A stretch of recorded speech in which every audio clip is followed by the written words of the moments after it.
Hi hello welcome to my YouTube channel.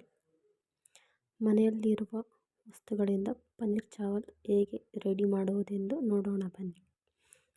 ಮೊದಲಿಗೆ 3 tomato, ಶುಂಠಿ ಬೆಳ್ಳುಳ್ಳಿ, ನೆನೆಸಿದ ಗೋಡಂಬಿ ಇಷ್ಟನ್ನು ಜಾರ್ಗೆ ಹಾಕಿಕೊಂಡು ಚೆನ್ನಾಗಿ ರುಬ್ಬಿಕೊಳ್ಳಬೇಕು.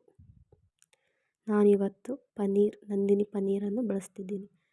ಅದರಲ್ಲಿ ಕಾಲು ಭಾಗ ಎತ್ತಿಟ್ಕೊಂಡು ಉಳಿದದ್ದು ತೋರ್ತಿದ್ದೀನಿ. ಇನ್ನು ಕಾಲು ಭಾಗನ ಚಿಕ್ಕದಾಗಿ ಕಟ್ ಮಾಡಿ ಇಟ್ಕೊಳ್ತಾ ಇದ್ದೀನಿ. ಈ ಥರ ರೆಡಿ ಮಾಡಿ ಇಟ್ಕೊಂಡಿದ್ದೀನಿ.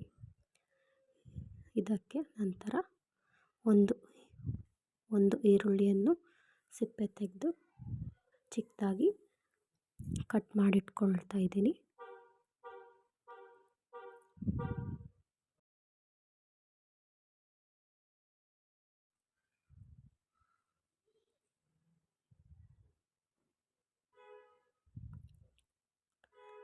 ನಂತರ ಒಂದು ಮೆಣಸಿನಕಾಯನ್ನು ಚಿಕ್ಕದಾಗಿ ಹೆಚ್ಚಿಟ್ಕೊಳ್ತಾ ಇದ್ದೀನಿ.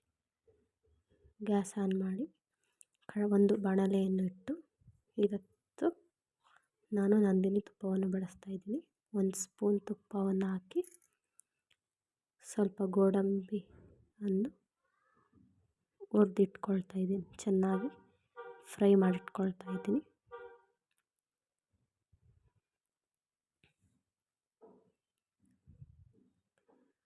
ಕೆಂಪು ಬಣ್ಣ ಬರುವವರೆಗೂ ಬಾಡಿಸ್ಕೊಂಡು ಒಂದು ಬಟ್ಲಿಗೆ ತೆಗೆದಿಟ್ಕೊಳ್ತಾ ಇದ್ದೀನಿ. ನಂತರ ಅದೇ ಬಾಣಲೆಗೆ 2 ಸ್ಪೂನು ಎಣ್ಣೆ ಹಾಕಿ ಸ್ವಲ್ಪ ಜೀರಿಗೆ,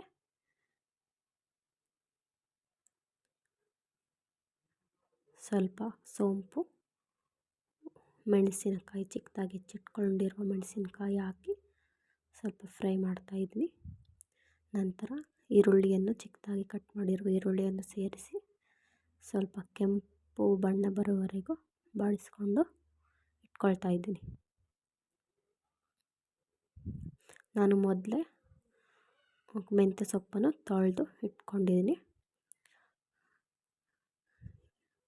ಅದಕ್ಕೆ ಮೆಂತ್ಯ ಸೊಪ್ಪನ್ನು ಸೇರಿಸಿ ಚೆನ್ನಾಗಿ ಕಲಸಿ ಬಾಡಿಸ್ಕೊಳ್ತಾ ಇದ್ದೀನಿ. ಒಂದು 5 ನಿಮಿಷ ಮುಚ್ಚಿ ಬೇಯಿಸ್ಕೊಳ್ಳಿ. ಚೆನ್ನಾಗಿ ಬಾಡುತ್ತೆ. ನಂತರ ಇದಕ್ಕೆ ರುಬ್ಬಿಟ್ಕೊಂಡಿರುವಂತಹ ಮಸಾಲೆಯನ್ನು ಸೇರಿಸಿ ಸ್ವಲ್ಪ ಬಾಡಿಸ್ತಾ ಇದ್ದೀನಿ.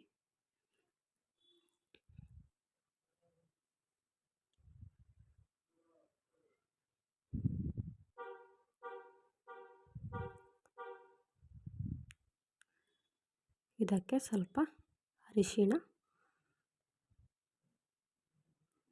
ಉಪ್ಪು ಹಾಗೆ ಖಾರ ಪುಡಿಯನ್ನು ಸೇರಿಸ್ತಿದ್ದೀನಿ. ಮತ್ತು ಇದಕ್ಕೆ ಗರಂ ಮಸಾಲ, ಸ್ವಲ್ಪ ಕಾಳು ಮೆಣಸನ್ನು ಸೇರಿಸ್ತಾ ಇದ್ದೀನಿ. ಪೆಪ್ಪರ್ ಪೌಡ್ರನ್ನು ಹಾಕ್ತಿದ್ದೀನಿ. ಇದನ್ನು ಚೆನ್ನಾಗಿ ಕಲಿಸ್ತಾ ಇದ್ದೀನಿ. ಇದಕ್ಕೆ 1.5 ಗ್ಲಾಸ್ ನೀರನ್ನು ಸೇರಿಸ್ತಾ ಇದ್ದೀನಿ. ಮಸಾಲೆ ರುಬ್ಬಿರುವಂತಹ ಅದೇ ನೀರನ್ನು ಜಾರನ್ನು ತೊಳೆದು ಹಾಕ್ತಿದ್ದೀನಿ. ಒಂದು 10 ನಿಮಿಷ ಕುದಿಯೋಕೆ ಬಿಡ್ತೀನಿ.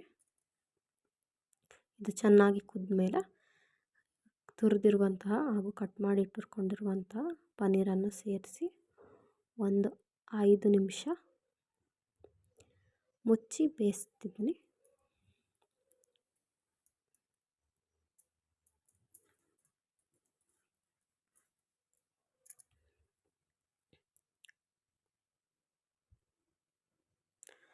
ಈಗ ರೆಡಿಯಾಗಿದೆ. ಬಿಸಿ ಬಿಸಿಯಾದ ಪನ್ನೀರ್ ಚಾವಲ್ ರೆಡಿ.